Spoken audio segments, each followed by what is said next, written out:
Alhamdulillahirabbil alamin. Wassallallahu ala Muhammadin wa ala alihi washabihi ajmain. Amma ba'd. Baik.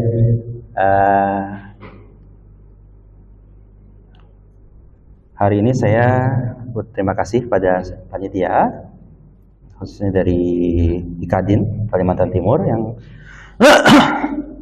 beri kesempatan pada saya untuk berbagi ya, tentang hukum acara pidana ya, sore hari ini.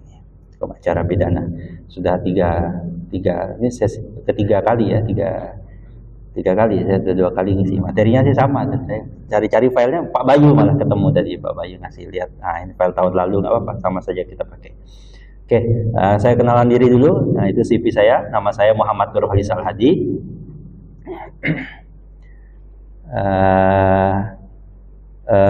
Saya S1 di Gajah Mada, S2 saya di Gajah Mada, itu gelarnya agak unik sendiri, Magister Hukum Litigasi MHLI, yang punya hanya sedikit orang di Indonesia, karena yang mengeluarkan gelar itu cuma Gajah Mada, yang lain tidak ada. Lalu saya menyelesaikan S3 tahun kemarin di Universitas Muhammadiyah Surakarta. Saya kelahiran 91, naik dikit bet, coba bet. Saya kelahiran mepet banget 92, jadi saya masih orang 91. Jadi usia sekarang saya masih 32, jadi Bapak Ibu yang senior ini saya mohon maaf ya, izinkan saya ngomong-ngomong sedikit lah. Saya dosen, turun. Saya turun lagi. Saat ini saya aktivitas ya, yang saya buat itu, saya pernah jadi wakil dekan 1, pernah jadi kaprodi S1, saat ini diamanahi kaprodi magister hukum. Ya. Jadi promosi dikit boleh juga ya, saya minta kepada izin Pak Fajri, ketua, kami ada program magister hukum yang angkatan kedua masih bukaan. Siapa tahu ada peserta yang tertarik atau temannya yang tertarik. Kira-kira begitu, masih bukaan untuk program magister hukum di Fakultas Hukum UMKT. Nilai lebihnya adalah kami bisa program ini bisa diselesaikan dalam waktu 3 semester saja. Jadi daftar sekarang 1,5 tahun ke depan bisa sudah bergelar magister. Saya juga advokat gitu ya.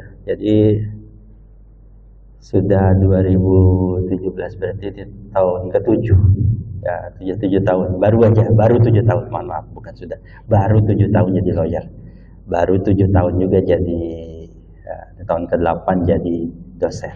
Jadi memang kalau ditanya kemarin yang minta yang punya keahlian di teori dan praktek, saya ada sedikit tapi nggak banyak juga gitu. Kira-kira begitulah. Silakan file itunya, file materinya.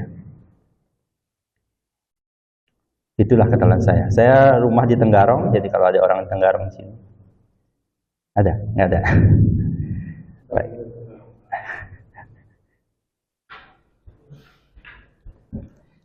Baik, materi hukum acara pidana itu adalah materi 1 semester, nilainya 4 SKS. Lalu saya harus ngomong dalam waktu berapa? 1 jam ke depan lah, kira-kira begitu.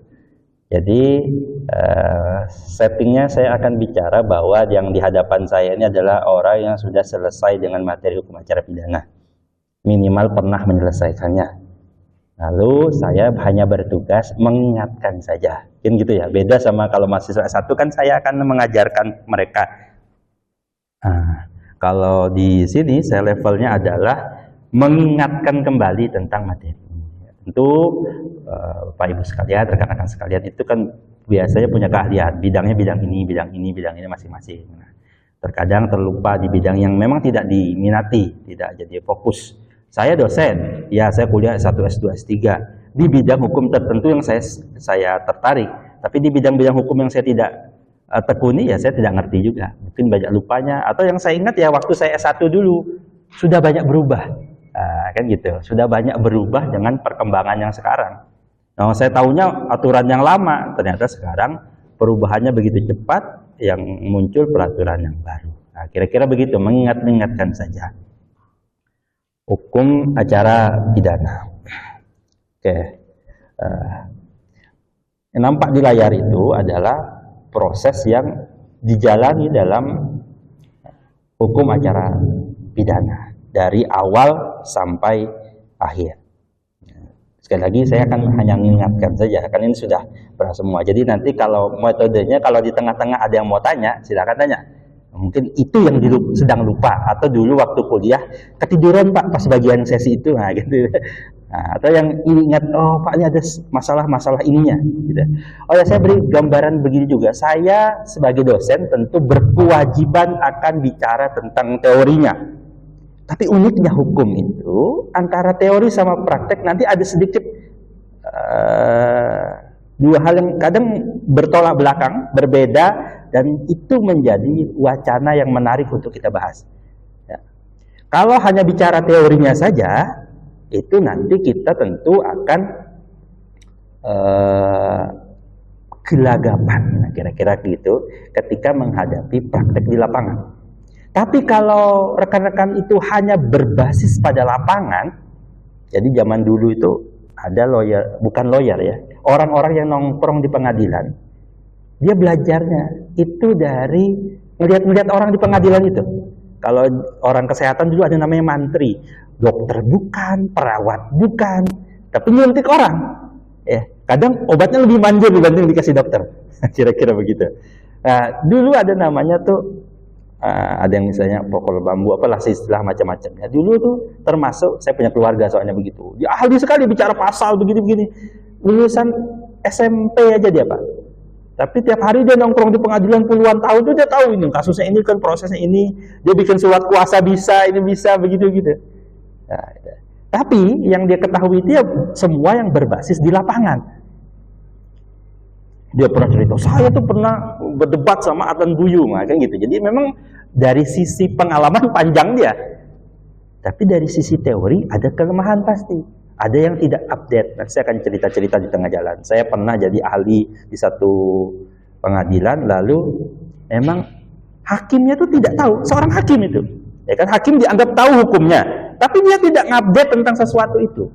Nah, itu ya. Jadi banyak yang di lapangan, kalau sudah masuk ke lapangan itu sibuk dengan urusan di lapangan, masuk praktek sidang dan sebagainya, tidak mengupdate ada perubahan-perubahan. Nah, tugas kita itu juga begitu, mendekatkan dengan jalur akademik itu karena orang-orang akademik lah yang concern dengan perubahan-perubahan itu.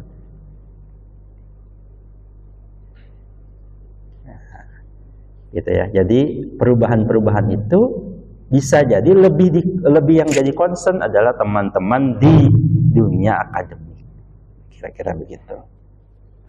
Sampai hari ini, rekan-rekan sekalian, kita masih sumber hukum ya. Saya sambil jalan saja. Saya ada yang tidak dari slide, ada yang slide-nya saya kasih saja. Ada yang mungkin nanti tidak selesai, itu ada 43 slide mungkin tidak selesai dalam itu. Jadi kita mengalir saja selesainya. Ini kan cuma mengingatkan. Dan kalau nanti lebih menarik kalau rekan-rekan sekalian ada punya masalah, punya apa, punya pengalaman apa begitu. Nah, itu yang nanti bisa kita perdebatkan, kita tanyakan, silakan aja langsung dipotong saja, tidak usah nunggu saya ngasih waktu pertanyaan jawab.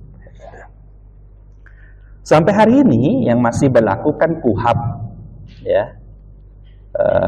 KUHAP itu kita Undang-Undang Hukum Acara Pidana itu menari.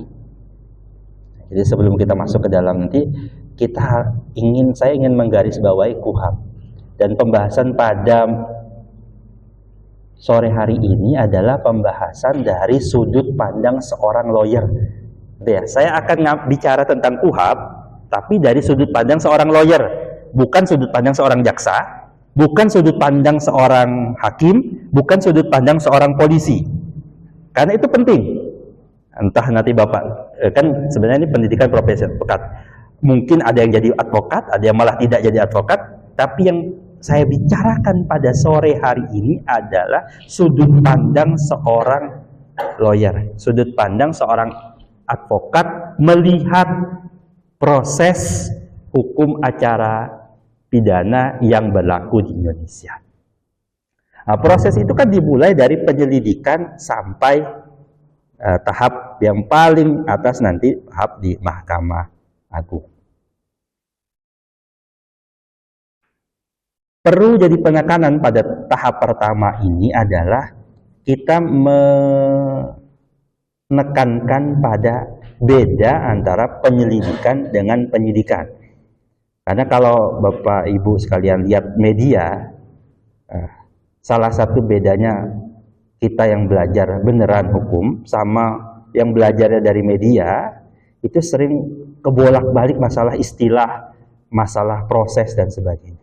Nah ya, saya ingin menekankan pada tahap pertama bahwa penyelidikan dan penyidikan itu punya concern yang berbeda. Penyelidikan itu concernnya ingin tahu ini tindak pidana atau bukan. Concern dari penyelidikan. Penyidikan adalah proses ingin menentukan karena sudah diketahui ini tindak pidana, maka tersangkanya siapa. Lalu apakah tersangka itu bisa diproses? Ini yang sering dilupakan. Apakah tersangka itu bisa diproses? Maka dari sudut pandang lawyer, kita akan bertarung di situ dulu. Ketika ini prosesnya masih penyelidikan, kita bukan bertarung, oh ini klien saya ini jadi tersangka. Bukan. Kita akan bertarung bagaimana mengarahkan apakah ini tindak pidana atau bukan. Ya. Saya sering menyontohkan kalau tiba-tiba dari lantai 7, ini 7 lantai kan gedungnya, tiba-tiba ada yang kita dengar suara, kita di ruangan ini ada suara, nah, pas dilihat itu ada sesosok tubuh, ada tubuh gitu. Belum tentu mati nih ya, tapi kalau 7 lantai kayaknya sih mati. Tapi kan jatuh tuh. Itu fakta. Ada orang jatuh dari lantai 7. Itu baru fakta. Penyelidikan itu ingin melihat ini tindak pidana apa bukan? Ya, ini perbuatan pidana atau bukan? Ini orangnya jalan dianya yang bunuh diri misalnya gitu, ingin loncat saja, atau ada main-main iseng perayaan ulang tahun, ya kan macam-macam sekarang geraknya, salah kepleset jatuh ke bawah, jatuh sendiri atau orang lain. Nah kan itu digalinya di situ. Dia bukan menggali siapa pelakunya, belum tentu. Apakah ada orang jatuh ke bawah lalu mati itu tindak pidana atau bukan? Itu penting dikelirkan. Jadi kasus apa saja itu penting mengkelirkan ini tindak pidana atau bukan. Ketika datang orang kepada Pak Ibu sekalian, misalnya dia merasa sebagai korban, ya. Tidak semua orang yang merasa sebagai korban itu korban beneran. Kan dia perasaan saja, aduh Pak saya begini, ditipu orang Pak, gitu ya. Paling kata-kata itu, saya ditipu orang Pak. Nah tugas seorang lawyer itu juga memetakan ini dalam sudut pandang hukum acara pidana ya, ini tindak pidana atau bukan. Jangan yang terbayang duit nih, gitu ya. Ya penting juga itu belakangan. Tapi setelah tahu kalau ini tindak pidana apa bukan. Kalau ternyata bukan tindak pidana, oh ini tindak perkara perdata. Dia bicara yang tadi ya, Pak Baju tadi cerita macam-macam. Nah, kalau saya sisinya lihat ini tindak pidana atau bukan. Karena ada satu perbuatan, saya sering ngobrol sama teman saya, misalnya atau di kelas saya bicara, kalau ada kecelakaan, ya ada mobil nabrak di flyover Juanda itu, tindak pidana, kasus pidana atau kasus perdata? Pidana perdata? Kalau ada orang nabrak aja, tabrakan, perdata, pidana enggak? Tabrakan. Tidak ada yang meninggal dunia, gitu ya. Tidak ada yang luka-luka, hanya kecelakaan gitu. Ada enggak?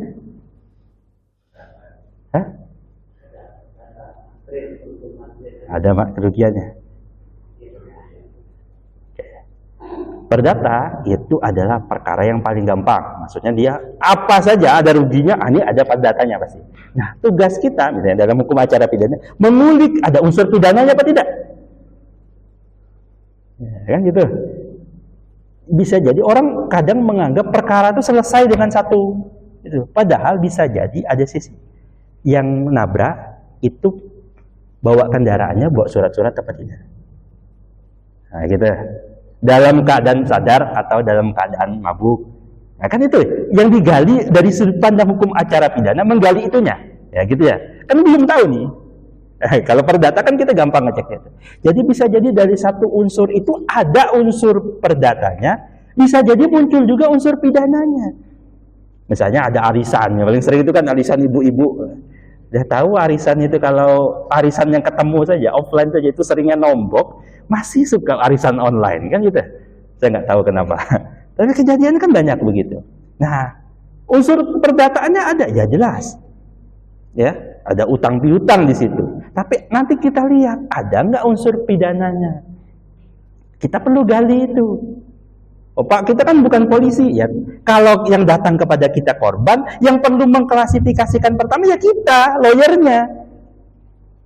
Bukan serahkan polisi aja nanti biar dia cari bukti. Enggak. Kita dulu yang bertugas mengklasifikasikan, mengkualifikasikan. Oh, perbuatan ininya itu perdata, perbuatan ininya ini pidananya. Oh, ada nih unsur pidananya di sini nih. Nah, itu yang harus. Oh, misalnya tadi arisan, sejak awal dia memang mendesain itu buat tombok-tombokan. Ya buka di sini, dia nombok sini. Dari awal sudah ada tipu-tipu. Nah, itu berarti dia nanti ada unsur. Kan itu yang perlu kita gali. Ya. Jadi kadang saya kalau di kelas itu sama mahasiswa saya tanya, "Oh, ini Pak selesai Pak, ini kasus perdata Pak." Iya. Bisa jadi ada perdatanya, tapi bisa jadi muncul juga ada unsur pidananya. Itu tugas kita ketika yang datang itu korban. Begitu juga kalau yang datang kepada kita, pelakunya kita kualifikasikan. Jadi jangan, jadi lawyer itu bukan orang yang menjanjikan surga, Pak tenang Pak, aman Pak. Nah, bukan. Tugas kita itu cerita yang paling jeleknya dulu kita tahu. Kalau kayak dokter, orang datang ke dokter itu kan cerita dia awalnya sakit kepala aja Pak. Nah, sakit kepalanya sedikit, keluar dari ruang dokter tuh tambah pusing Pak. Kenapa? Karena tahu ternyata penyakitnya bukan hanya yang kepala itu Pak. Ada penyakit ini, ada penyakit ini, kan gitu.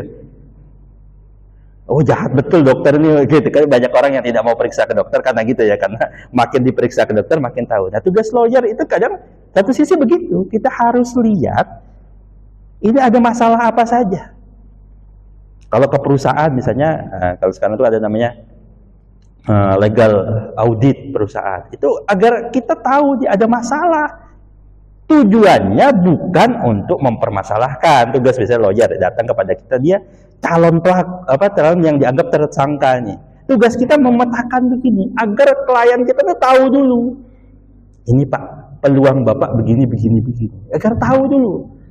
Nah, setelah tahu yang jelek-jelek itu kan lawyer bisa nego harga di situ. Nah, gitu. Masukkan sesi itunya juga ya. Jadi karena ini sesi, kalau ngomongin hukum acara pidana di kelas kan kita nggak ngomongin nego harga gitu. Tapi karena ini pendidikan profesor itu kan, dengan makin banyak kita bisa memetakan masalah itu, makin peluang saudara punya nego yang bisa lebih nyaman. Nah, Pak ada masalah ini, yang di sini. Oh Pak, kasusnya tuh pidana Pak, hanya pidana, enggak, bisa jadi ada kasus lain. Ini ancamannya sekian Pak, ini ancamannya sekian. Makin banyak ancamannya begitu, nah kan nego harganya juga makin lebih mudah ya. Sekali lagi, tapi ingat ya, sesi kan sudah, kakak nggak tahu saya sudah apa belum. Nanti kan ada sesi etika. Etika di mana? Bagaimana lawyer itu batasannya di mana? Nanti kita akan bicara juga tentang lawyer di pidana, di hukum pidana, sama lawyer di hukum perdata, nanti punya gerakan yang berbeda. Ya.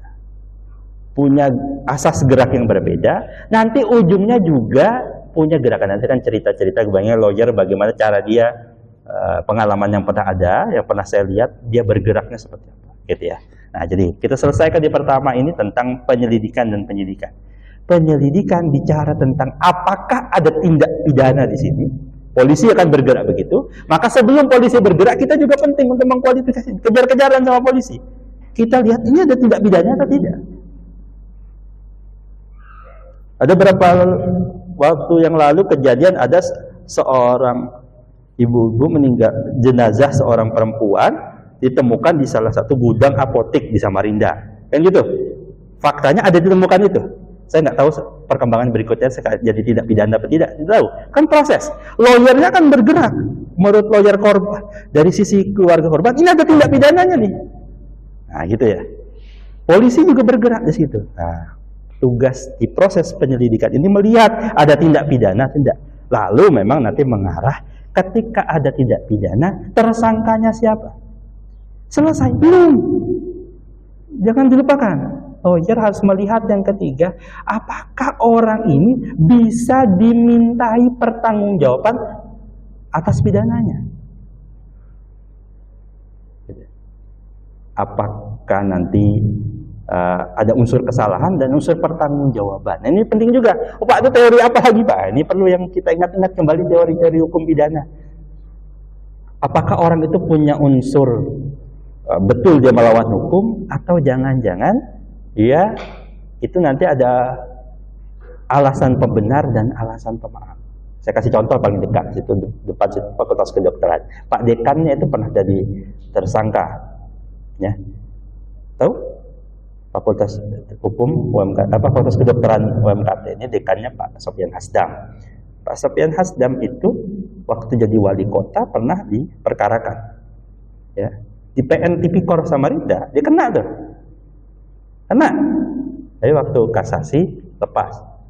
Lepasnya karena apa? Karena faktanya ada, tapi menurut majelis hakim kasasi, perbuatan itu perbuatan perdata, bukan perbuatan pidana. Kan gitu ya? Nah, kita penting tuh. Lawyernya harus tahu sejak awal, berperang sebelum masuk ke atas itu, sebelum masuk ke atas yang di penyidikan data. Sejak di awal itu harusnya lawyernya tahu ini prosesnya apa. Agar tahu ini prosesnya panjang, Pak. Pidana itu bisa jadi perkaranya bisa bertahun-tahun.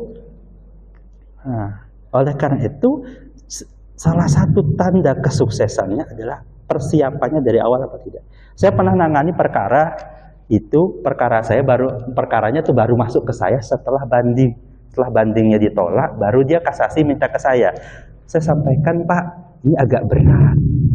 Karena kalau sudah dikasasi, kan kita hanya ngomongin bukan fakta. Kita ngomongin hukumnya saja. Judek juris, bukan lagi judek fakti. Nah, ketika sudah bicara, itu begini, Pak. Jadi saya hanya kira-kira begini. Nah, gambarannya begitulah. Klien saya terima juga jadinya. Dia mau, tapi ya faktanya saya bilang hanya diperjuangkannya hanya bisa sampai level ini saja. Saya cerita begitu. Tidak bisa lagi total. Kenapa? Karena apa yang dibangun dari awal sama yang saya mulai di kasasi itu berbeda. Kira-kira begitulah satu kasus. Terus saya waktu itu nangani kasus perkara korupsi di Samarinda, nih salah satu pimpinan satu lembaga di Samarinda. Saya bilang, kalau saya itu akan menangani dengan model begini, kalau saya dari awal, gitu. Jadi ternyata masing-masing lawyer itu punya pergerakan sendiri. Di tahun awal 2010-an, ya ini kan udah agak senior ya, mungkin ada yang muda-muda yang mungkin nggak tahu kasusnya. Kasus saya akan ingatkan satu kasus, kasus public figure di Indonesia, kasus pornografinya Ariel Peter Pan, masih ingat? Pernah dengar kasus itu ya, yang Ariel Peter Pan? Itu kasus video porno dengan Luna Maya dan Cut Ari. Yang saya ingin bahas bukan kasusnya, yang saya ingin bahas cara lawyernya. Ariel dan Luna Maya itu lawyernya kalau tidak salah waktu itu adalah OCK Libis. Ya, Cut Ari itu lawyernya, seingat saya itu Hotman Paris.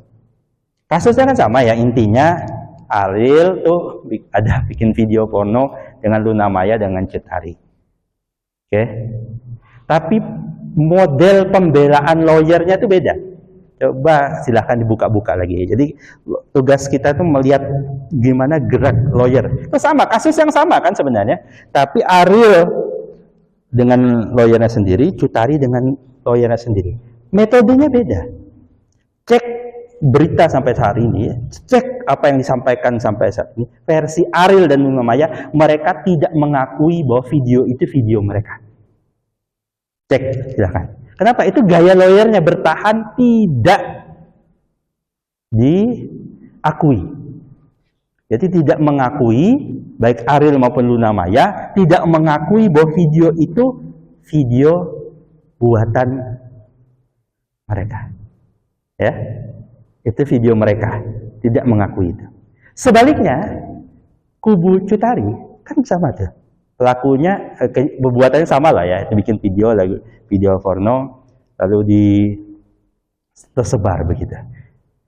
Yang dilakukan oleh Cut Tari itu pasti dibisiki oleh lawyernya apa?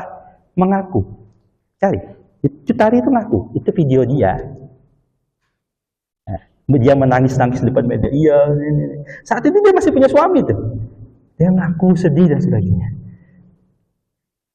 Oke, Arielnya masuk penjara. Oke, kita bahas Ariel, tidak perlu bahas aja. Kita akan bahas Luna Maya sama Cut Tarinya. Masuk penjara nggak dua-duanya itu? Tidak. Padahal strateginya beda.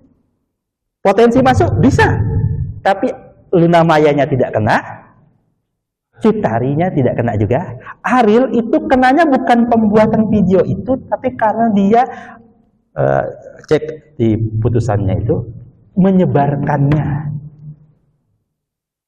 Kan dari laptop dia tersebar kemana-mana. Dia kenanya penyebarannya, bukan bikin video itu. Padahal pasal pembuatan itu kena juga, harusnya kan gitu. Tapi ada strategi-strategi yang membuat Luna Maya lepas, Cut Tari lepas, padahal strategi pendekatannya berbeda.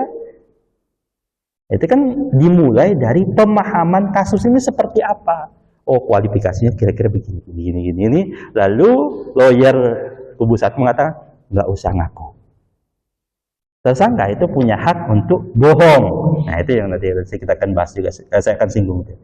Seorang tersangka itu punya hak untuk bohong, makanya dia tidak disumpah.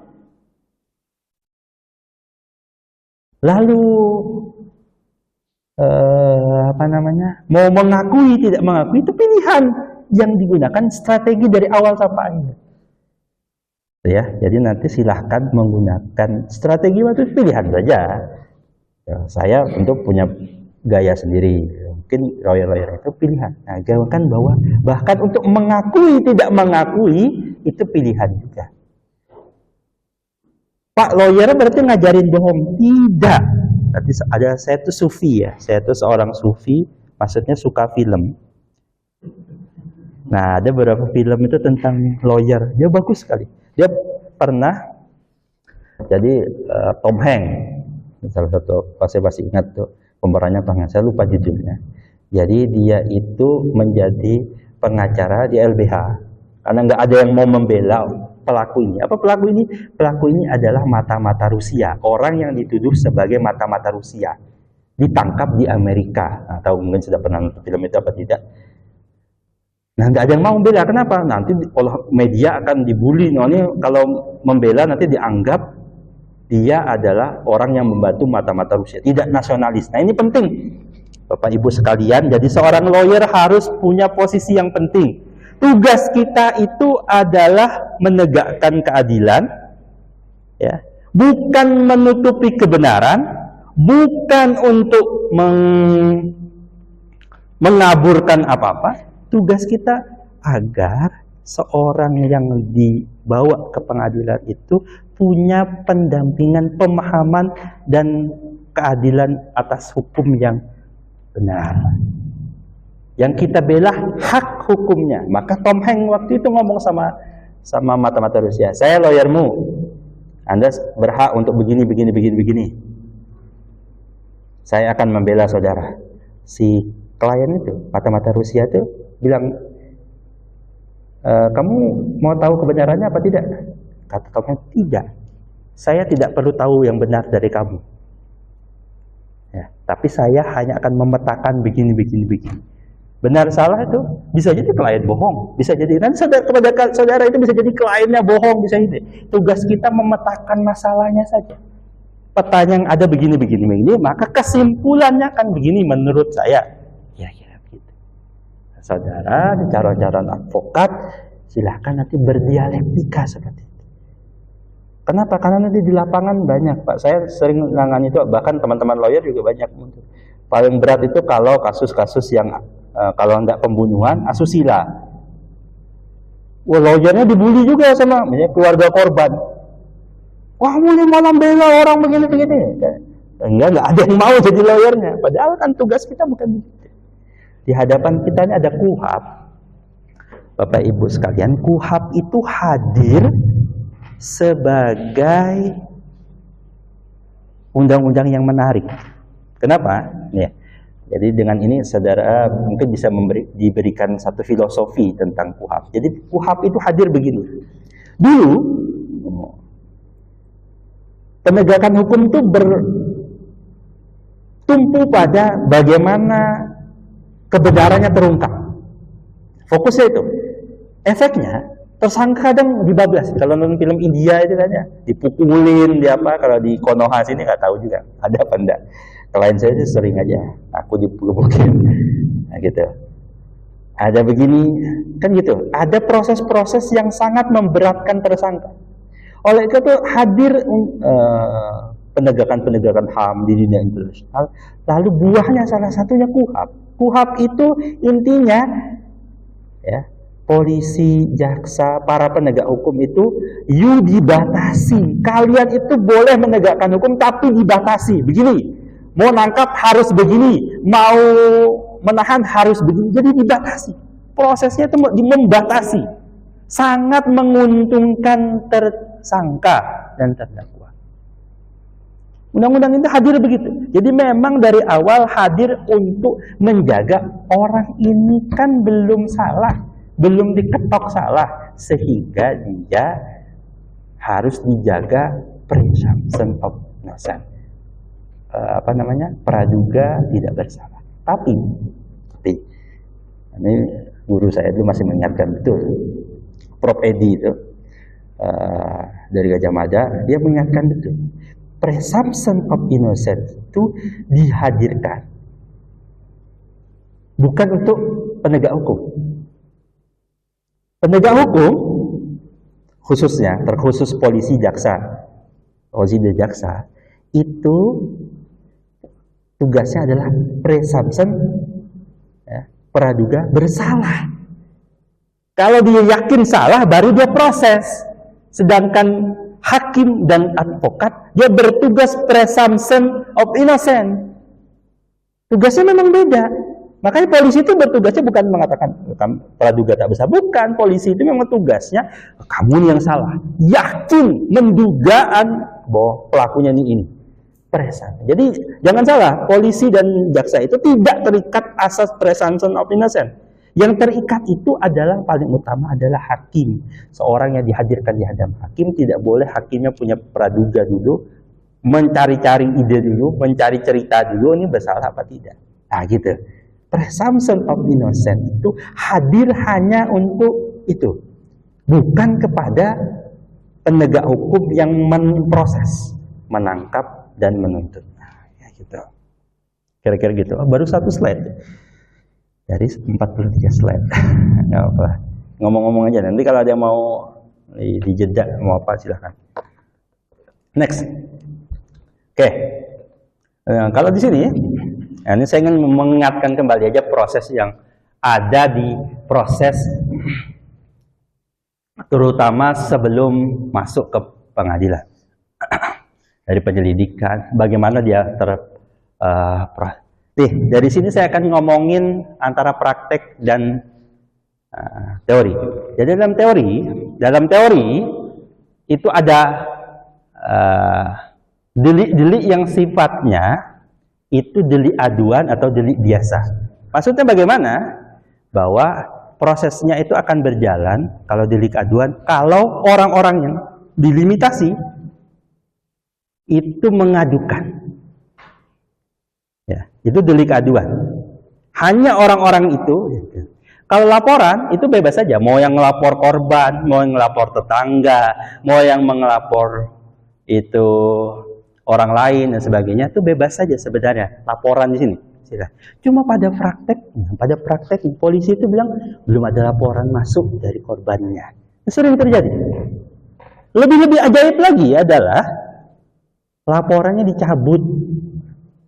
Itu sebenarnya dalam teori nggak ada namanya laporannya dicabut, kayak mau apa. Namanya polisi tahu ada tindak satu fakta, dia wajib mencari apakah ini proses penyelidikan itu memproses ini tindak pidana atau bukan. Mau korbannya lapor atau tidak, itu dia proses. Itu dalam teori. Dalam prakteknya tidak. Laporannya dicabut, polisi malas ngurusin, berhenti, dan laporannya udah dicabut. Padahal yang disebut laporan dicabut lalu berhenti proses itu kalau deliknya aduan. Di praktek enggak. Ya? Pencurian dicabut, laporan dicabut, berhenti perkaranya. Katanya paling sering itu adalah kan sudah damai, Pak. Damai juga tidak menyelesaikan itu. Walaupun ya sekarang ada namanya diversi dan sebagainya itu. Tapi pada teori, saya kan bicara teori ya. Saya bicara pada level teori itu gunanya laporan pengaduan itu bedanya begitu. Prosesnya jalan atau tidak tanpa aduan atau dengan aduan itu. Ya. Ada seorang artis misalnya yang saya ceritakan, inisialnya, sebut saja inisialnya Lesti, inisial ya. Dia melaporkan tindakan penganiayaan oleh suaminya, KDRT, ya, kan? Pernah dengar kasus itu antara Lesti dan siapa namanya, Rizky Bilar ya. Ya. Perkaranya berhenti ya? Berhenti. Kenapa? Laporannya dicabut. Apakah saya tanya, apakah itu delik aduan? Tidak. Deliknya adalah pasal, silahkan cek pasalnya, itu pasalnya bukan delik aduan. KDRT itu ada yang delik aduan, ada yang tidak. Yang dimaksud dengan delik aduan itu kalau dia ringan. Tapi kalau dianggap berat, masuk kategori penganiayaan berat, itu deliknya bukan lagi delik aduan, tapi delik biasa. Ya perkaranya saya berhenti. Polisinya bilang apa? Laporannya sudah dicabut. Enak banget polisi jangan ngomong gitu kan? Tapi secara teori itu enggak. Harusnya lanjut. Tapi kan katanya orang Indonesia itu ya apa kalau sudah berhenti ya kayak gitu. Kalau dari teori, saya bicara teori. Teorinya sampai berlaku sampai hari ini, delik aduan sama delik biasa itu dibedakan. Gunanya itu kalau delik aduan dicabut, berhenti perkara itu. Kalau delik biasa, mau ada laporan, korbannya lapor atau tidak, jalan. Tapi pada praktiknya ada yang sangat berbeda dengan apa yang ada dalam law in the books. Alasan benarnya, kalau secara teori itu tidak ada, alasan praktis saja. Kata polisinya, ngapain ngurusin, orangnya aja nggak ngurusin kan gitu. Urusan perkara banyak, Pak. Ngapain ngurusin perkara yang orangnya saja tidak ngurusin, nah gitu. Tidak ada. Saja. Nah, nanti kita akan temukan dalam praktik banyak yang tidak ada. Ya? Nanti kita akan temukan gitu. Itu contoh yang saya hadirkan.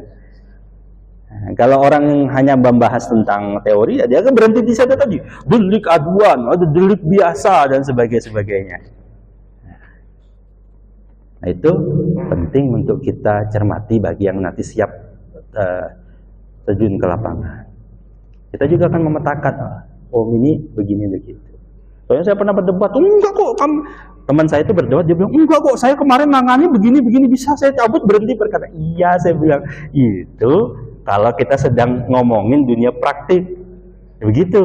Tapi kalau sedang ngomongin dunia akademik, sedang jadi dosen ya, saya sedang jadi dosen, saya akan bicara itu salah. Tapi sebagai lawyer, saya akan kasih tahu klien saya, ini Pak, kalau nanti dicabut, saya perkaranya. Tambah emang-emang lagi nanti kalau hubungannya, nanti kalau mau dicabut, itu nanti biasanya ininya minta sekian. Ada lagi cerita begitu ya.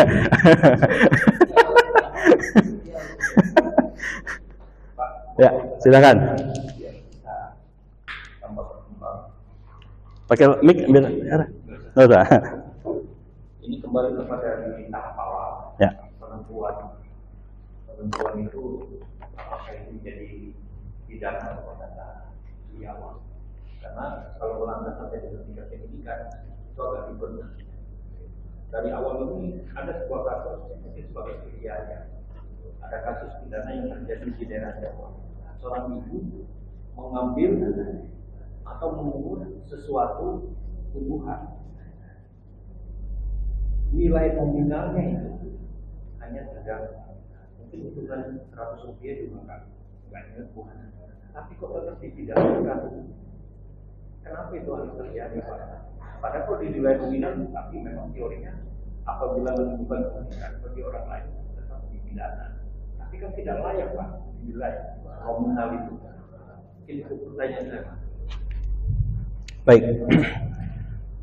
Kejadian begitu kan nyata ya berapa kali.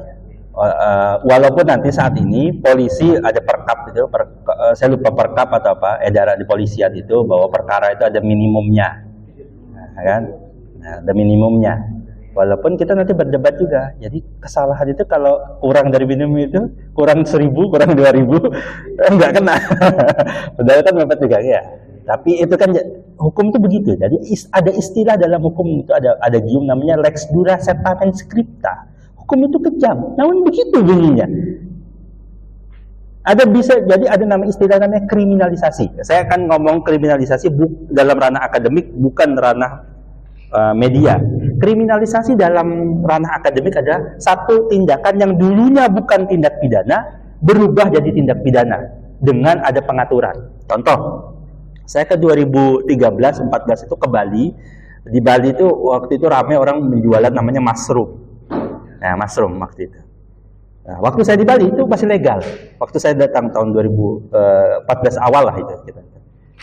Nah, di tahun berikutnya itu sudah keluar, bahwa itu diklasifikasi sebagai salah satu bentuk narkoba, narkotika dan obat-obatan terlarang. Ya. Jadi kan proses sebelumnya itu legal, tapi setelah itu baru ilegal, kan gitu. Padahal kan perbuatannya sama. Nah itulah hukum itu kan gitu. Dia setamen scripta. Itu kejam. Kalau ditanya tadi kenapa ada orang kan cuma mengambil sedikit dari proses dan sebagainya, nanti kalau di S2 kami nanti akan bahas panjang perdebatan itu di kelas. Promosi sedikit. Bahasanya kan begini ya.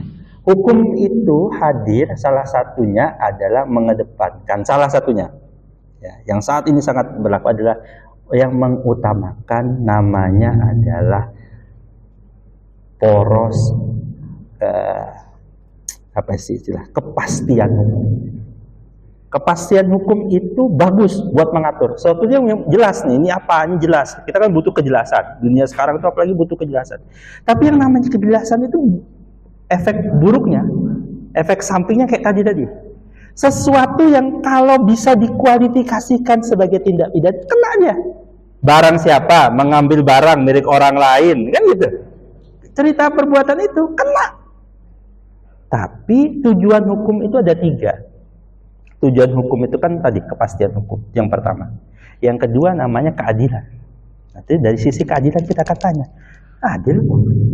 Ada sisi yang ketiga namanya kemanfaatan. Bermanfaat nggak sih orang yang begitu dihukum? Nanti kita jadi perdebatan panjang di sisi itu. Nah, sebagai seorang lawyer, ini penting nih, ini penting juga nih. Ini tips saya, salah satu tips dari saya. Kalau klien Bapak itu, kalau dari sisi kepastian hukum itu kayaknya kena, saudara bisa tawarkan pertarungannya bukan di sisi kepastian hukum. Nanti jaksa akan bicara tentang kepastian hukum, begini. Nah, saudara bisa geser pembelaannya pada ranah keadilan atau ranah kemanfaatan. Saya sering cerita di kelas saya, mungkin mahasiswa saya ada. Misalnya begini, ada kejadian nyata, ada seorang bapak bawa mobil belanja, selesai belanja dia punya anak dan istri bersama, anaknya masih kecil, ya dia masuk mobil, istri masuk mobil gitu ya, dia munculkan mobil. Mohon maaf, waktu itu kejadiannya anaknya itu ada di belakang mobil masih. Apa yang terjadi? Meninggal. Istri yang lihat kejadian itu stres, gila Pak. Suami, apa yang terjadi? Barang siapa karena kelalaiannya menyebabkan matinya orang lain tuh. Ini kan klasifikasi tuh. Kena tuh. Pertanyaannya, kalau di sisi kepastian hukum kena. Sisi adil gimana? Dan sisi kemanfaatan, bermanfaat nggak sih orang ini dipidana? Dia tuh lebih sakit, hukuman atas dia itu lebih besar dia dimasukkan penjara atau kehilangan anak. Ya, sisi mana yang mau dilepaskan? Jadi kalau polisi nangkap dia kan bertarung di masalah kepastian hukum. Barang siapa kena begini gitu. Kita lawyernya nggak bicara itu Pak. Kita bicara sisi yang lain. Ada jadi kejadian lagi di Jawa Tengah. Saya masih ingat betul. Saya masih waktu nonton berita itu garuk-garuk juga. Jadi ceritanya begini. Ada seorang ibu-ibu, mohon maaf nih kalau ibu-ibu pakai metik nih. Memang agak-agak nyeleneh nih. Ibu-ibu pakai metik bonceng anaknya. Mohon maaf kejadiannya juga dia keserempet truk. Maaf katanya, kadang yang nyeleneh itu memang ibunya. Ya banyak ya kalau video-video itu ibu-ibu pakai metik tuh kadang sembarangan dalam berkendara gitu. Kejadiannya keserempet truk, si anak yang dibonceng di belakang meninggal, ibu itu patah kaki. Apa yang terjadi? Ditetapkan tersangka. Ternyata waktu kejadian ibunya nggak pakai helm sama anaknya. Ibunya nggak punya SIM. Salah ibu tuh? Ya salah dari sisi. Ya. Cuma dia tuh udah, nih kondisinya tuh lagi patah kaki, anak meninggal. Tuh. Jadi bandul pertarungan hukum tuh begitu. Antara kepastian, keadilan dan kemanfaatan akan muter semua begitu. Nanti bikin tesis, misalnya teman-teman yang skrip di S2 saya tantang bikin tesis, silahkan berdebat masalah. Saudara akan bicara tentang kepastian hukum, bicara tentang keadilan, atau bicara tentang kemanfaatan. Kalau menurut teori itu, Gustav Rothbard, atau pakai teori yang lain, kita akan berdebat. Di Amerika misalnya, mereka melegalkan ganja. Mereka berpatokan kemanfaatan. Ganja itu ada manfaatnya begini. Di Amerika misalnya gun senjata api beredar. Bagi mereka pandangannya bermanfaat untuk menjaga bela diri ya gitu. Tapi di banyak negara terlarang. Coba aja lah bawa sini kan gitu. Karena gimana Pak? Ya itu mana yang mau dikedepankan? Itu Pak ya. Ya pertanyaannya di situ. Nah, nanti di praktek Bapak Ibu sekalian juga akan menemukannya. Begitulah ya. Nah, pertarungan hati dan sebagainya. Contoh, saya menangani ya, satu perkara. Ini dalam hukum itu, lawyer itu punya patokan pegang begini ya. Pegang betul itu, lawyer itu. Itu juga harus dipegang seorang hakim. Biarlah kalau polisi dan jaksa nggak megang pandangan itu silahkan saja memang. Tapi yang dipegang hakim oleh lawyer itu adalah bahwa seseorang itu dipidana atau tidak dipidana itu bukan hanya berbasis apakah dia itu pelaku sebenarnya kejadiannya seperti itu atau tidak. Bukan. Tapi apakah bisa dibuktikan di pengadilan. Jadi bisa jadi banyak perkara dalam dunia ini yang bisa jadi memang realnya, substansinya dia pelakunya. Tapi secara hukum dia tidak bisa dibuktikan pelakunya. Kemarin kan lagi rame viral di video beberapa bulan yang lalu itu tentang kopi sianida itu diangkat lagi. Kan sedang TK dia ya. Mirna. Kopi sianida itu. Kan dia dihukum ya terbukti bersalah melakukan tindak pidana pembunuhan itu kan, ngasih racun sianida itu di kopi Vietnam.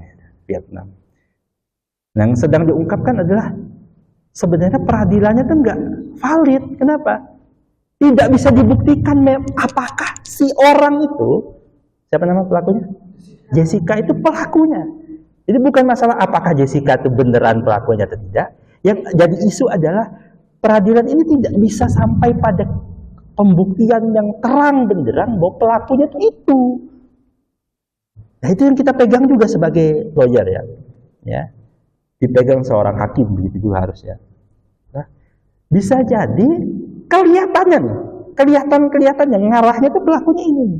Tapi kurang bukti itu adalah satu hal yang mungkin sangat terjadi dalam dunia ini. Jadi kalau bahkan kita lawyer itu yakin, klien saya ini salah, kayak dia ngaku salah. Tapi bahkan kita bisa mengkualifikasikan di awal tadi, ini buktinya nggak akan sampai membuktikan kalau dia ini melakukan perbuatan. Kita harus berpegang itu. Kita pembela hukumnya, hak hukumnya. Hak orang ini, pelaku kejahatan ini misalnya, kita tahu betul bahwa pelakunya memang dia. Tapi secara hukum dia tidak bisa dikenakan hukuman karena begini aturannya. Itu. Ya. Nah, itu bisa jadi ya, istilah yang salah satunya begitu. Oke. Jalan-jalan dulu ya. Ya, ganti slide. Next. Nah, ini saya hanya ingin menunjukkan bahwa jangan sampai saya biasa di kelas saya sampaikan gini juga. Karena saya dulu waktu jadi mahasiswa, saya nggak pernah lihat gini. Jadi waktu turun ke lapangan kita nggak tahu file-filenya kan gitu ya. Ini contoh file apa nih? Nah, kelihatan saya. Ini apa namanya? Laporan polisi. Ini kan bentuk laporan polisi. Biar kira-kira nanti kalau mendampingi laporan polisi itu kira-kira bentuknya kayak gini, kayak gitu ya.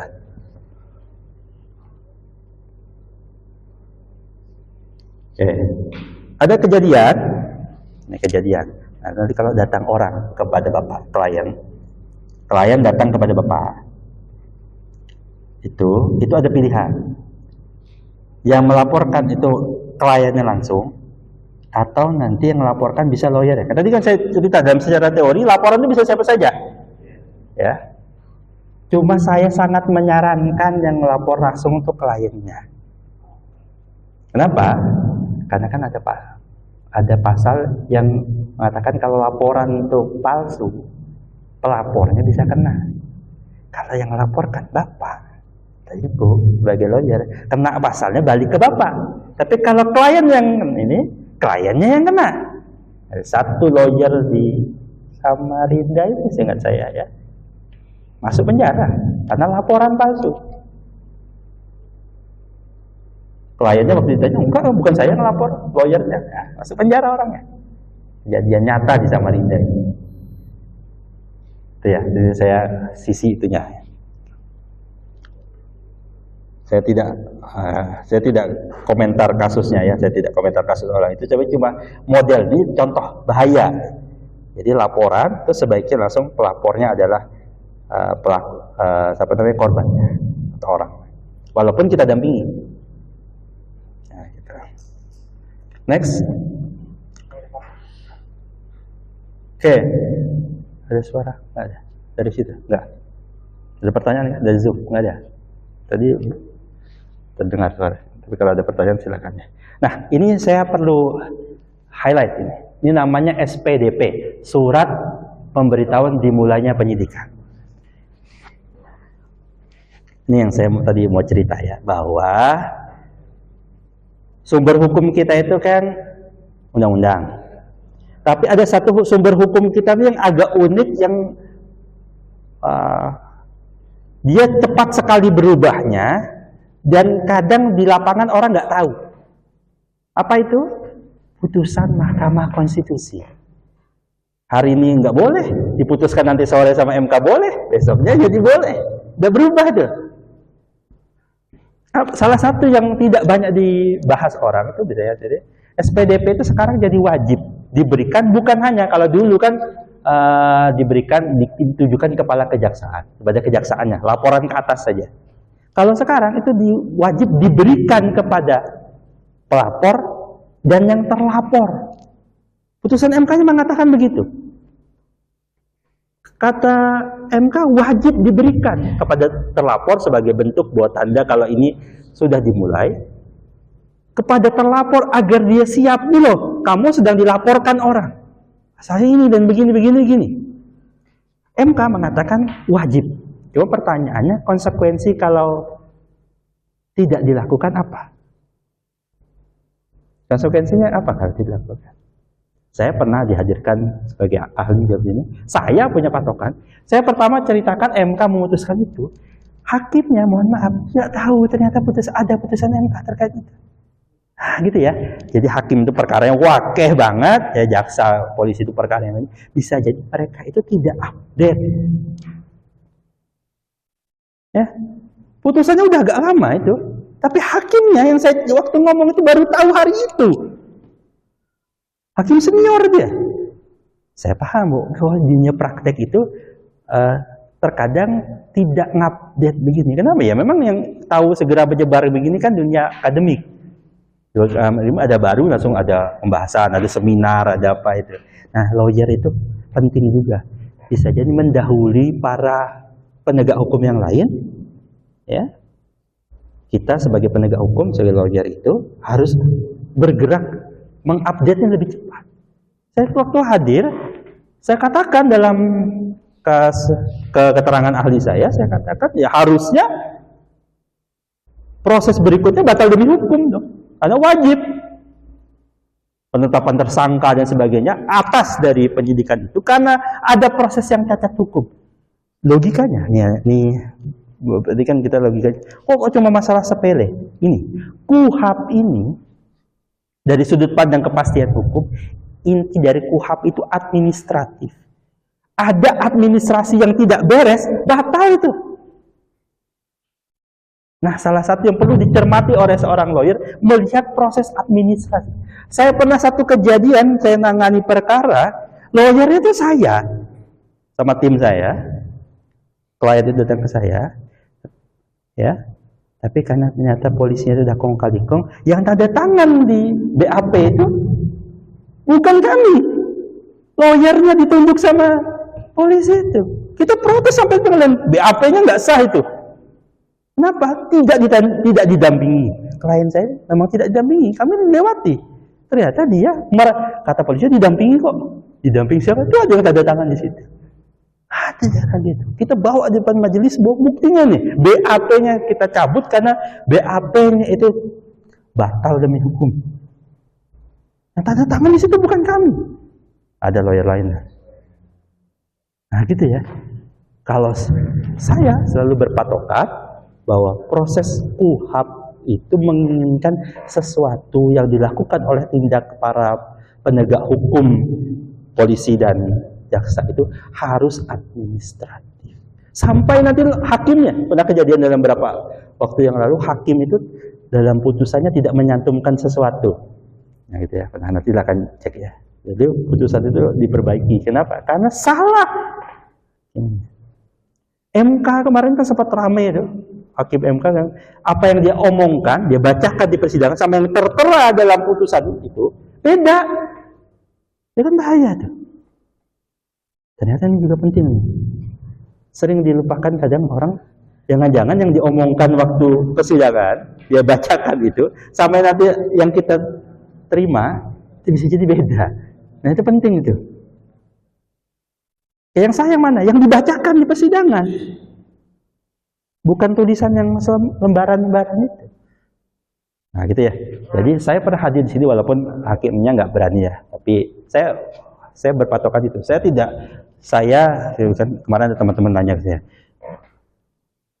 memberikan ahli itu seakan-akan keterangannya ya mana yang membela klien dan sebagainya. Enggak, saya sebagai ahli saya akan sampaikan posisi saya begini. Lawyer mau pakai silakan, enggak silakan. Kalau saya posisinya begitu, karena banyak juga ya teman-teman saya itu ya. Kalau seorang akademisi itu bisa mencarikan alasan. Tadi kan Bapak ya, apakah orang itu dipidana apa tidak? Saya tidak mencarikan alasannya. Kalau alasan pakai kepastian hukum, saya bisa cari alasan teori yang panjang untuk mengatakan perbuatan itu salah. Saya juga punya alasan yang panjang secara akademisi untuk buktikan kalau itu sebenarnya bukan perbuatan yang salah, kan gitu. Nah, tapi saya selaku akademisi, saya pribadi, saya punya patokan yang strike kayak gitu. Itu pilihan saya.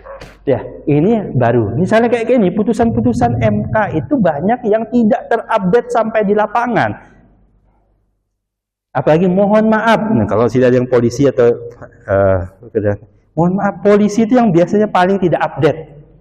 Mohon maaf ya, karena polisi itu mayoritasnya itu tidak belajar hukum secara banyak, dia belajarnya sedikit saja. Penyidik itu banyak yang tidak sarjana hukum, kan biasanya penyidiknya iya, tapi pembantu penyidiknya biasanya, tuh, nah, kan yang dia nggak tahu, dia nggak paham tentang itu. Nah itu perlu kita gambarkan. Ya silakan. Ya. Tidak.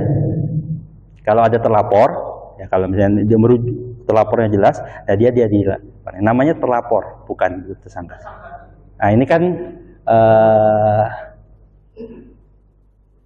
kalau di sini dia sudah mengatakan ada. Kan kalau di penyidikan, nah gitu. Boleh ada, boleh tidak. Itu kan produk akhir dari penyidikan itu untuk naik tidak, gitu ya. Tapi bukan penetapan tersangka nih, bukan. Nah, ya ini prosesnya. Ini sebelum sekarang. Nah sekarang ini diberikan kepada, kan ini penyidikan, penyelidikan sejak penyelidikan dimulai, nah, itu juga harusnya dilakukan, gitu ya. Ya.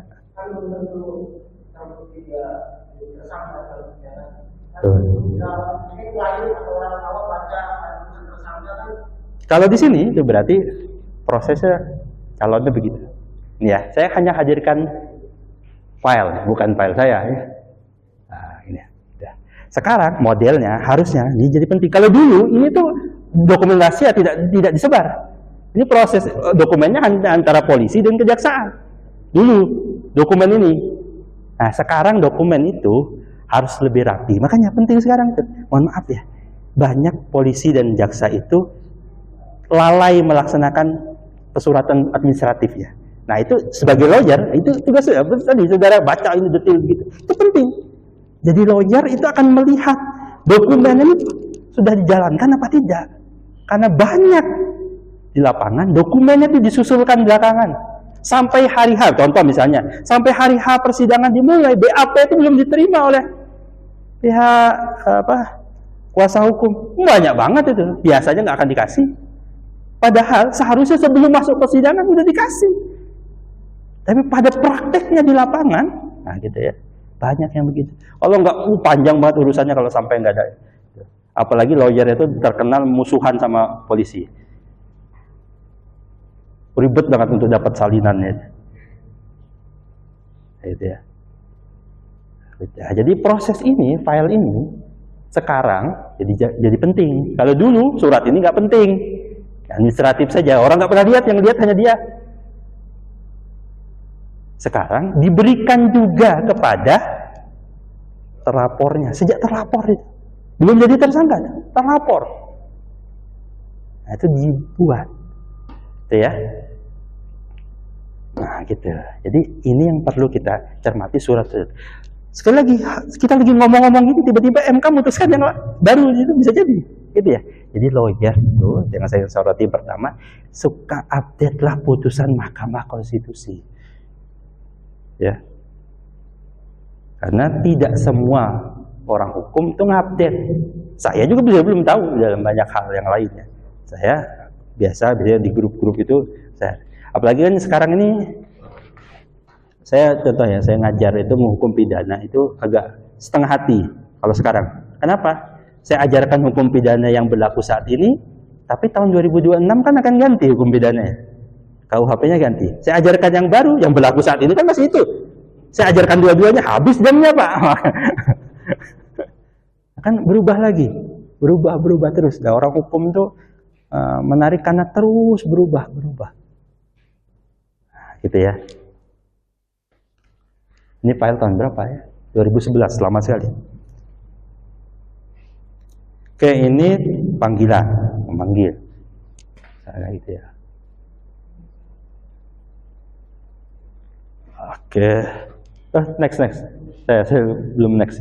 Next, panggilan contohnya ya. Nanti next lagi. Oke. Ini surat panggilan juga. Oke, next.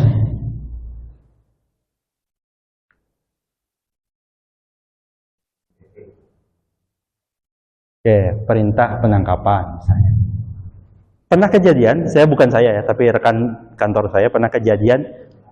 Nah, dia bagus sih. Saya ungkapkan karena dia bagus waktu itu. Mencermati bahwa yang boleh jadi penyidik itu kan ada batasnya, ada pangkatannya. Pernah satu kejadian waktu itu yang ditunjuk itu yang tidak sah. Sehingga prosesnya batal. Kenapa? Karena penyidiknya nggak sah sebagai penyidik. Nah, itu juga perlu diperhatikan. Saya pernah kejadian, saya nggak tahu detailnya, tapi teman saya pernah begitu. Jadi penyidikannya tidak sah. Kenapa? Karena penyidik yang ditunjuk itu kepangkatannya kurang. Nah, gitu. Next. Oke, silakan. Ya, dia penyidik pembantu. Yang penting ada penyidiknya. Nah, waktu itu yang penting penyidiknya yang ada berdasar ada minimalnya sekian. Saya agak lupa detailnya. Nah, gitu. Kalau penyidik pembantu tidak. Karena banyak yang proses di lapangan itu kan yang jalankan penyidik pembantunya. Nah, kalau dia lupa menyantumkan orang yang punya hak, pernah kejadian di Kaltim sini, batal penyidikan. Sekali lagi saya ingatkan ya, karena yang administratif ini terkadang ya, saya paham saja ya, di kejaksaan, di kepolisian itu kan urusan banyak banget. Ya, ada salah tulis, salah apa itu. Nah, itu perlu sebagai lawyer yang merhatikan. Kita kan tugas kita nyari-nyari kesalahan. Nah, tugas kita nyari-nyari kesalahan. Ya. Dan tahap penangkapan. Oke, next. Sebentar ya, stop. Back. Surat. Ini ada di praktek ada suatu hal yang unik juga. Saya pernah suatu ketika dampingi klien saya, ya kan? Klien saya cerita ke saya itu di kantor polisi Pak 5 hari, 3 hari gitu dia bilang kan. Oh, kamu kok prosesnya waktu itu apa? Nah, kata polisinya gini, kamu waktu itu ditahan apa bukan? Bukan Pak, saya di kantor polisi. Jadi ada istilah yang digunakan oleh polisi namanya mengamankan. Ada aja celah yang dipakai polisi itu. Diamankan. Ditahan enggak? Dia tersangka, tapi tidak ditahan. Kalau ditahan kan ada surat penahanannya. Nah, saya minta waktu itu. Polisinya bilang, enggak Pak, waktu itu enggak ditahan. Apa itu proses apa itu? Ada jenis baru itu, kita bisa debat sama itu. Kan namanya klien kan sudah terjadi, kita nggak tahu waktu itu udah lewat. Cuma kalau kejadian itu bisa itu, namanya diamankan di kantor polisi. Ditahan enggak? Tapi kan orangnya di situ tuh, ya nggak bisa juga dia lari. Nggak ada surat penahanannya Pak. Namanya diamankan. Nah, gitu ya. Jadi tugas lawyer itu begitu, memastikan apa yang dijalankan oleh para penegak hukum itu sesuai prosedur. Walaupun klien kita ini salah, tapi dipastikan harus sesuai prosedur. Kalau dia tidak boleh begitu, ya tidak boleh begitu. Nah, ini saya akan cerita. Ada satu kejadian, saya pernah diundang sebagai ahli juga. Oke.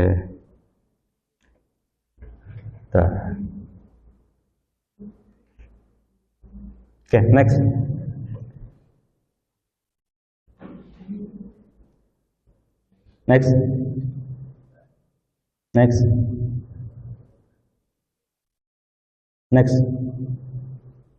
Oke, pembelaan. Saya ingin meletakkan posisinya begini ya. kita sebagai penasihat hukum itu posisinya begini, membela kepentingan di garis bawahi hukum klien, bukan membela seluruh kepentingan klien. Yang kita bela kepentingan hukum klien, menangkis, menyanggah, mengajukan bukti yang sebaliknya, menempatkan masalah pada tempatnya, membela agar dapat yang namanya fair trial, agar peradilannya itu bukan peradilan sesat. Nah, kira-kira begitu, bukan membengkokkan yang lurus dan meluruskan yang bengkok. Saya pernah kejadian begini, ini pendapat hukum saya yang saya pegang sampai saat ini, walaupun tidak jadi pilihan yang diikuti pengadilan seluruhnya, itu masih jadi perdebatan di tindakan. Saya pakai patokan begini, contoh ya, saya pernah diundang di satu pengadilan begini, ada seorang tersangka yang dia di-stop di tengah jalan. Dia di-stop di tengah jalan. Di-stop di tengah jalan, dia itu di kursi penumpang. Di sini supirnya. Ya. Stop sama polisi di tengah hutan. Ya kan? Yang ada hanya 2 orang polisi. Ya. Si supirnya kabur, dia lagi tidur-tidur gitu dibangunin sama polisi. Lalu polisi itu menemukan di mobil itu ada bungkusan narkoba. Oke, dan narkobanya agak banyak, maka dia dikenakan pasal pengedar. Saya selaku akademisi mengatakan, posisi saya ya, seperti itu tidak sah. Tidak sah bagaimana? Tidak sah. Jadi walaupun secara praktek itu terjadi di banyak, di pedoman saja. Saudara, saya pada posisi yang mengatakan begitu tidak sah. Kalau apa? Kalau dianggap nanti dibawa ke pengadilan. Ini praktek yang paling banyak dibawa ke pengadilan.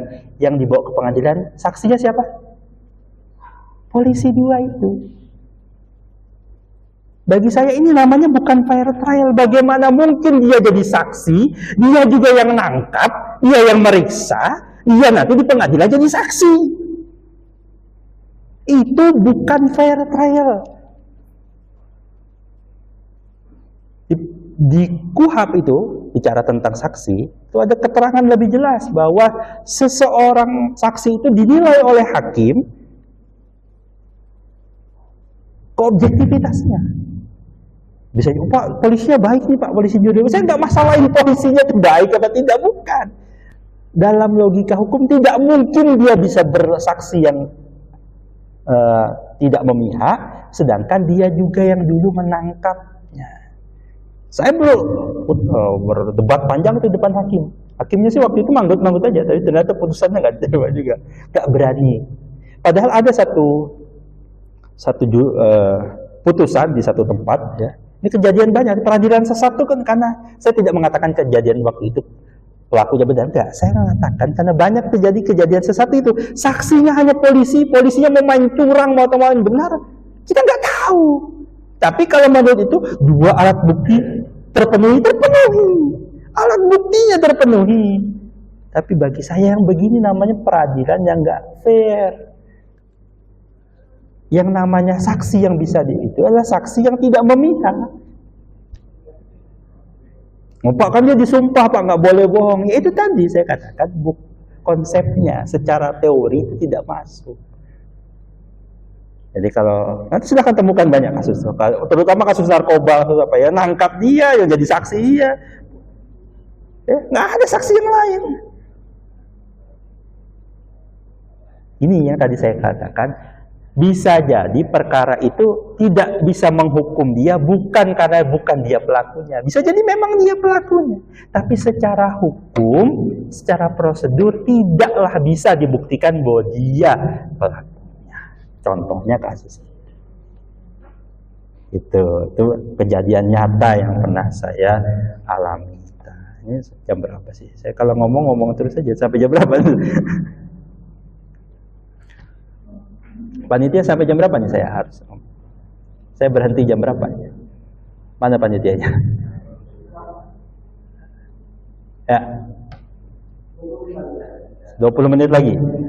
Ya. Oke, next.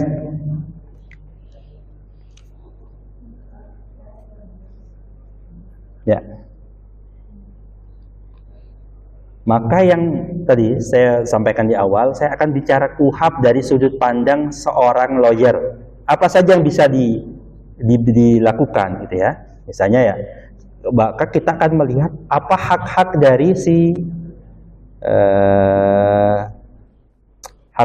si tersangka atau terdakwa di pengadilan itu. Ia menerima bantuan hukum. Nah, ini penting. Ada perkara-perkara yang bisa jadi penyidikannya batal demi hukum karena dia tidak didampingi. Tapi ingat, polisi punya cara curang juga. Saya bisikan di sini ya. Jadi polisi selalu membalik dari dia waktu itu bukan tidak didampingi Pak, tapi tidak mau didampingi. Kan polisi itu harus, ya kewajiban polisi harus menawarkan. Kamu gini. Mereka patokannya ya kami menawarkan sudah Pak. Tapi si pelaku tidak mau waktu itu, menolak. Alasan gitu. Masalahnya nggak ada juga saksinya kan. Nah itu yang agak rumit.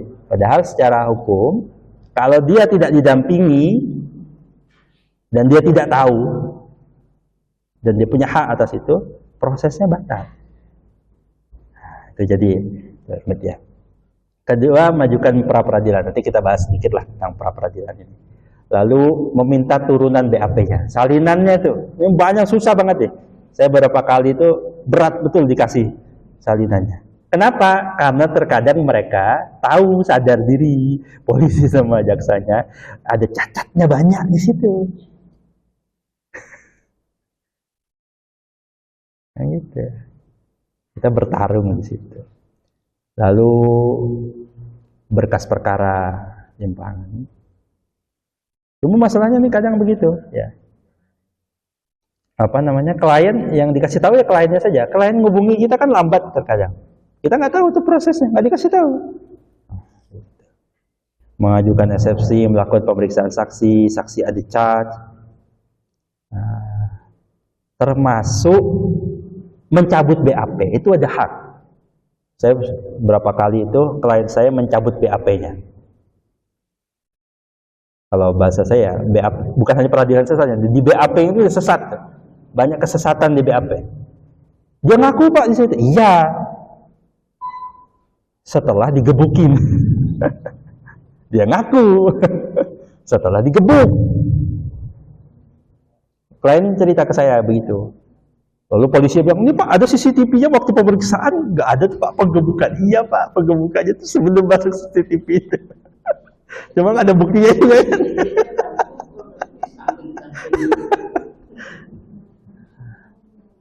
Kira-kira begitu. Konfrontasi saksi satu dan yang lainnya, lalu mengajukan pembelaan tertulis. Next. Oke. Nah, ini tips-tips saja ya, saya rangkumkan dari materi-materi yang saya dapat lah.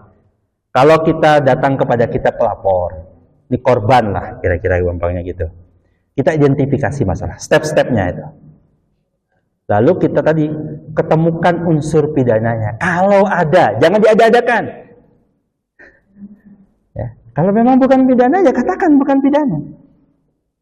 Tapi kalau ada unsur pidananya, ya kita.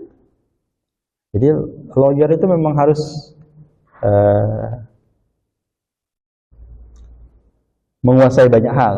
Oleh karena itu, tapi kita sadar bahwa kita punya kemampuan juga tidak semua hal.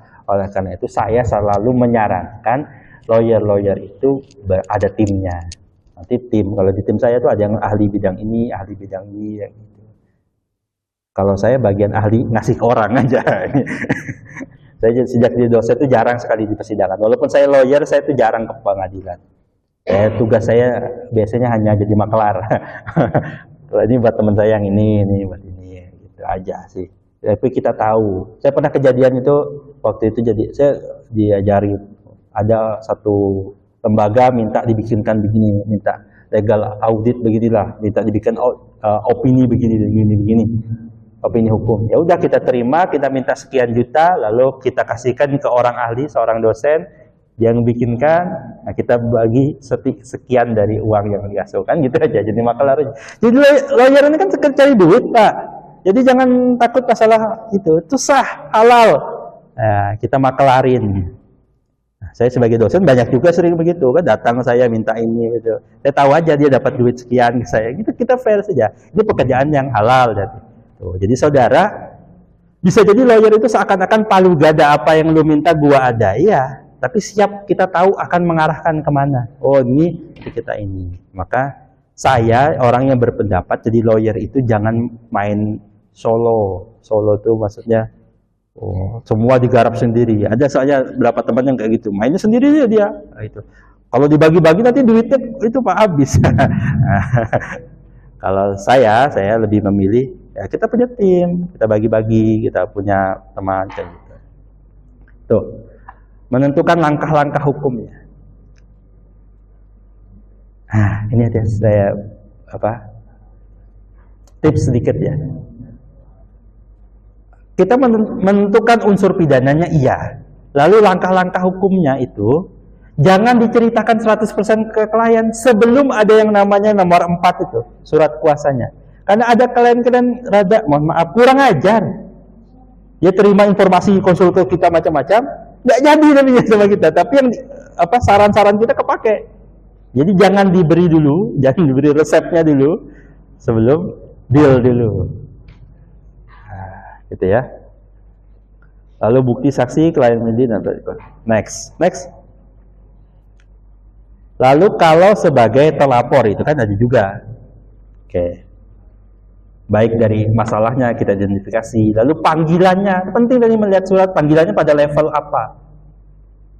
Ini udah panggilan keberapa? Gimana cara kita mau menunda kah, mau langsung datang kah, langsung bagaimana dan sebagainya. Lalu bagaimana ketika ditahan dan tidak ditahan. Ya, kita punya hak ya, klien punya hak untuk penangguhan penahanan. Walaupun non teknisnya jadi banyak kalau itu urusan yang lain. Ya. Ya. Ada alasan objektif, alasan subjektif, ada alasan saya tambah lagi alasan yang sangat subjektif yang tidak ada dalam teori.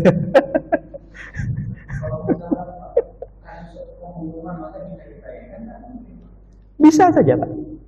Dalam hal kan itu tadi. Apakah alasan subjektifnya? Apakah pelakunya ini begini? Contoh kejadian pembunuh ya. Pembunuhan misalnya dia dalam kasus tertentu bisa jadi tidak menghilangkan, kan dikhawatirkan melarikan diri, menghilangkan barang bukti dan sebagainya. Kalau ada yang menjamin begitu boleh-boleh saja. Ya. Betul. Karena kita ini kan pasti yang menjadikan juga melarikan diri kan dia menghilangkan barang bukti atau segala macam. Ya. Atau bisa dipengaruhi oleh lain kan. Betul. Sekali lagi, itu kan pilihan lagi subjektif. Kalau penyidiknya bilang tahan ya silakan saja gitu. Nah, kan subjektif ya. Kan ada dalam aturannya begitu saja, tinggal pilih saja. Nah, iya. Karena dalam beberapa kasus ya, dalam prakteknya memang unik sekali. Ini masalah penangguhan penahanannya paling unik ya, pokoknya. Kejadiannya dirasionalkan agak susah juga. Karena terkadang yang bermain itu yang paling belakang, yang sangat subjektif tadi. Soalnya saya pernah di mobil saya tulis, saya kan ngajukan surat. Nah, ini Pak penangguhan tahanan. Nah, lalu jaminannya apa? Jaminan uang sekian, set. Saya tuliskan kan angkanya sekian. Ya, uangnya itu kan harusnya dijaminkan. Balik nggak duit itu? Secara teori kan balik. Ya kan itu kan jaminan. Kalau selesai balik gitu. Coba peluang baliknya berapa ini? Makanya waktu itu saya langsung ditahan. Uangnya mana Pak untuk jaminannya? Bilang disetujui dulu penangguhannya, baru uangnya saya kasihkan kan gitu. Dia nanya uangnya dulu mana gitu. Ya saya Itu memang masalah ini tadi saya cerita ya, ini memang secara teori ada alasan yang objektifnya, alasan subjektifnya, tapi dalam prakteknya ada tambah lagi. Malah ini yang paling penting tuh, alasan yang sangat subjektif.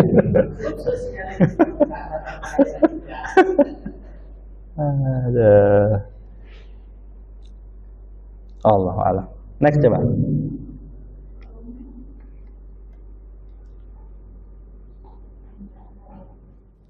Dalam BAP, nah saya akan sampaikan begini ya. Dalam BAP, seorang penasihat hukum, nah ini uniknya, yang sangat membedakan dengan perdata adalah ketika BAP, kuasa hukum itu pada dasar secara teoritis itu nggak bisa ngapa-ngapain, hanya dengerin saja, menganalisis saja. Kalau klien nanya ke kita, kita jawab. Kita nggak punya hak nimpalin. Kita cuma punya hak ngomong sama klien kita. Polisinya mau ngomong apa itu kita nggak punya hak.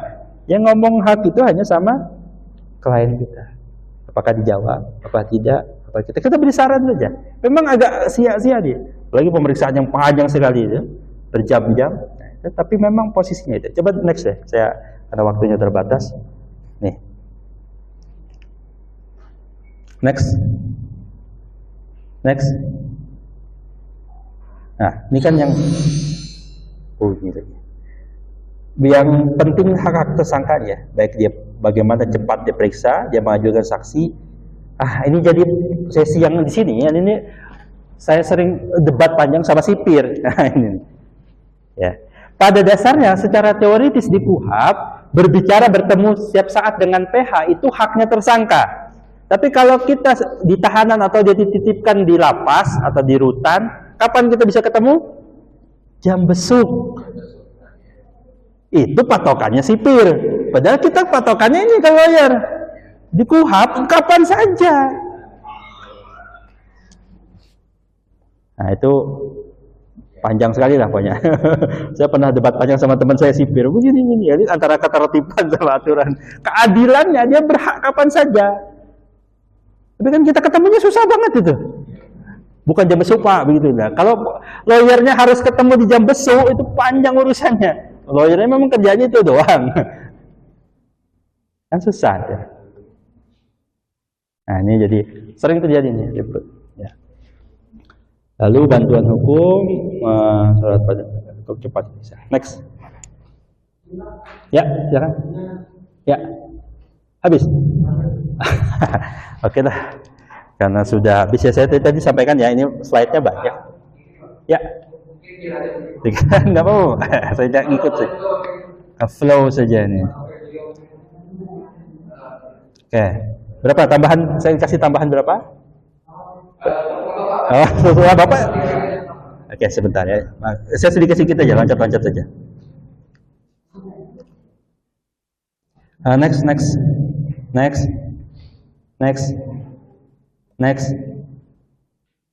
Nah, penahanan. Saya ingin masuk sini sedikit ya. Lihat terus ya, penahanan. Penting untuk memperhatikan. Next. Penahanan itu jangka waktunya. Karena tugas kita mengontrol ini. Kadang salah satu celah salahnya di sana adalah habis masanya. Dia telat ngurus administrasinya. Nah, ini kan administratif nih. Tapi konsekuensinya penahanannya harus lepas, harus dibebaskan tuh kalau penahanannya habis. Ya kan? Nah, itu harus diperhatikan. Karena namanya orang kan bisa jadi penyidiknya lupa, nanti di polisinya lupa. Itu penting diperhatikan. Nah, gitu ya. Itu lalu next sampai bagian pra peradilan saja. Ya, next. Ya,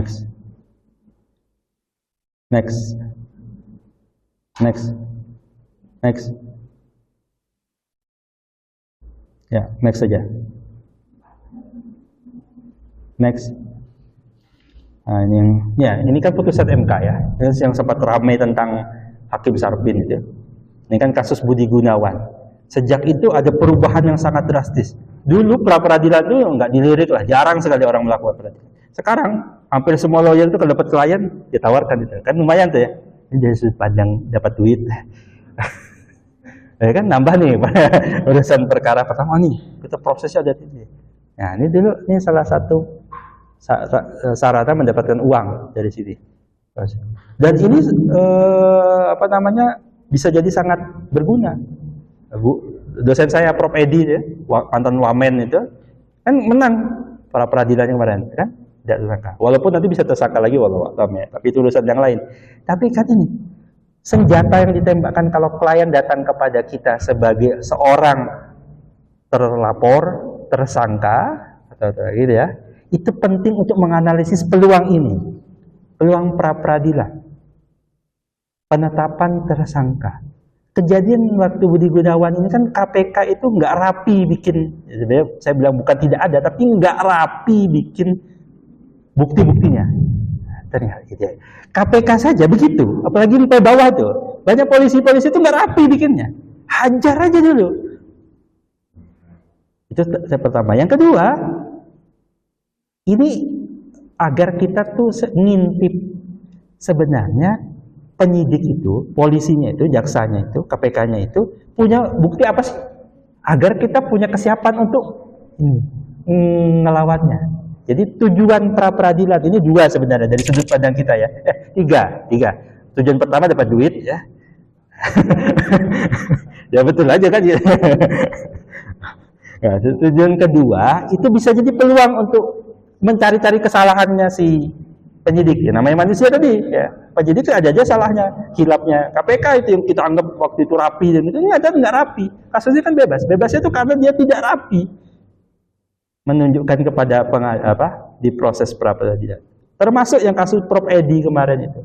Penyidiknya nggak rapi menyiapkannya. Yang ketiga adalah sekedar mengintip daripada kita di pengadilannya. Saya itu kalau di pengadilan perdata itu punya cara curang, dalam artian curang yang halal.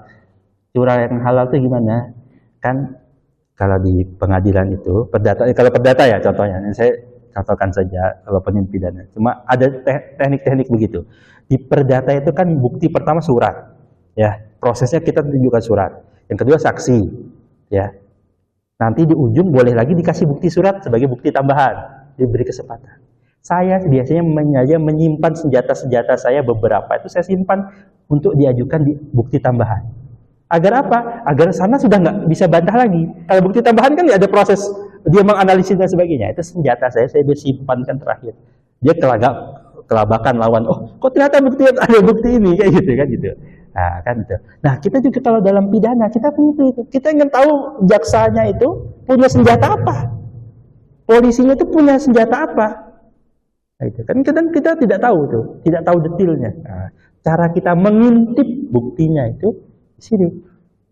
Penetapannya nggak sah, sebenarnya ya bisa jadi kita ditolak nanti, tapi kan minimal kita tahu, oh ternyata bukti dia ini bisa jadi patokan kita, apakah ini bisa sampai pada terbukti atau tidak. Nah, kira-kira begitu.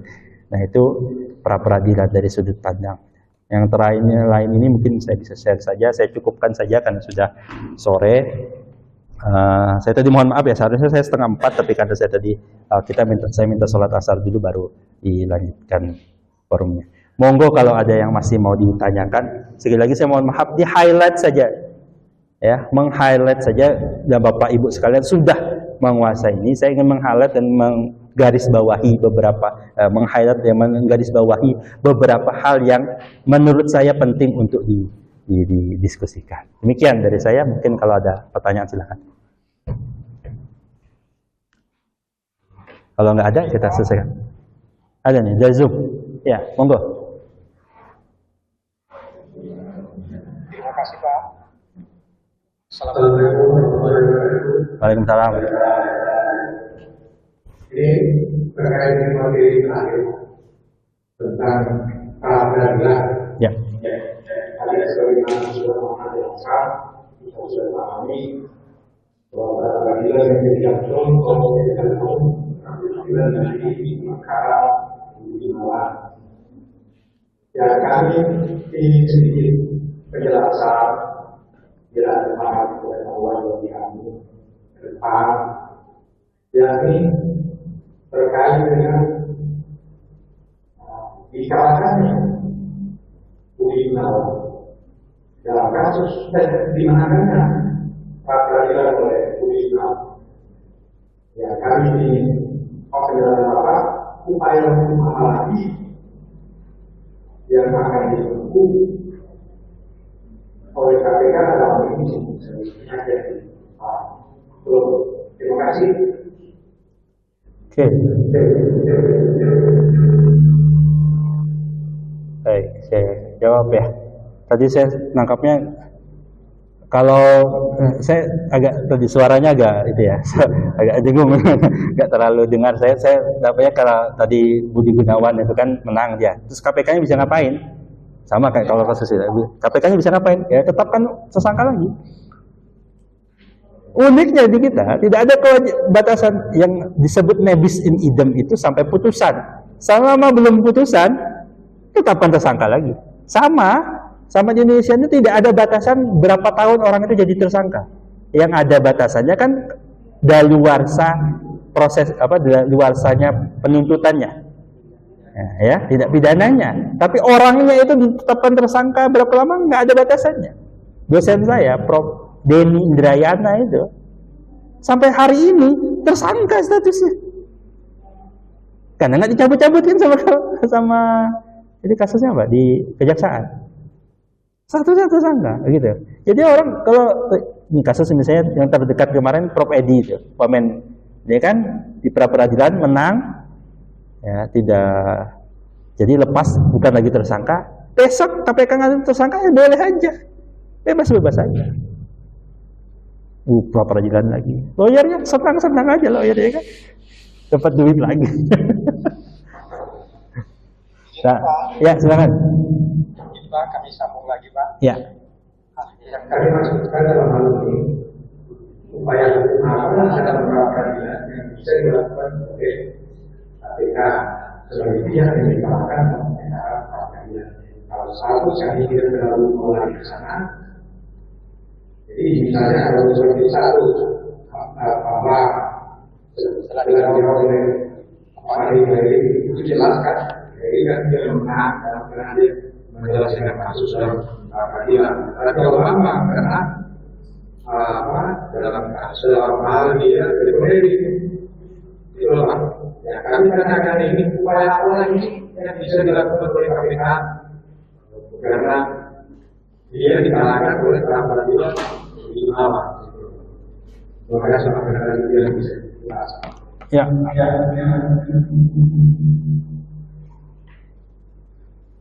Oke,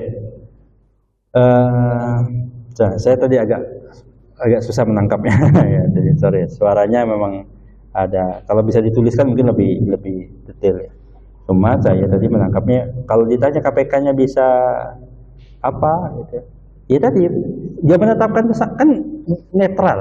Itu status kalah itu, menang kalah pra peradilan itu sebenarnya membuat sesuatu jadi netral lagi.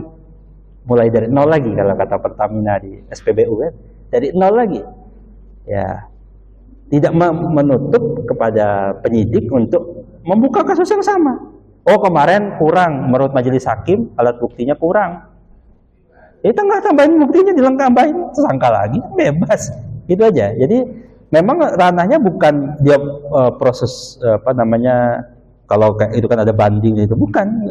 Proses itu nggak terlalu penting. Yang penting adalah ya tinggal disilahkan kepada penyidik untuk menetapkan satu sprindik baru. Nah gitu. Jadi ranahnya bukan berdebat tentang putusannya ini bagaimana, tapi habis ya silakan saja kembali ke nol, diserahkan lagi. Nanti di pra-peradilan kan nol lagi, terus saja. Nah gitu. Bebas saja. Itu Pak ya, saya nangkapnya ya. Mohon maaf kalau kurang. Oke Pak, terima kasih Pak. Siap.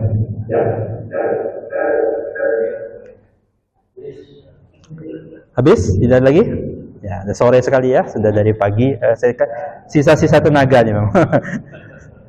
Baik, alhamdulillah kalau cukup. Saya ucapkan terima kasih ya sudah mau mendengarkan saya. Mohon maaf sekali lagi saya mungkin sini beberapa sudah lebih senior dibanding saya. Saya hanya bercerita apa yang saya pahami. Mudah-mudahan ini menjadi pemantik saja untuk kedepannya ketika terjun sebagai seorang lawyer, ya tahu peta gambaran umumnya saja. Ada masalah, ada begini dan begitu, ya kita bersiap.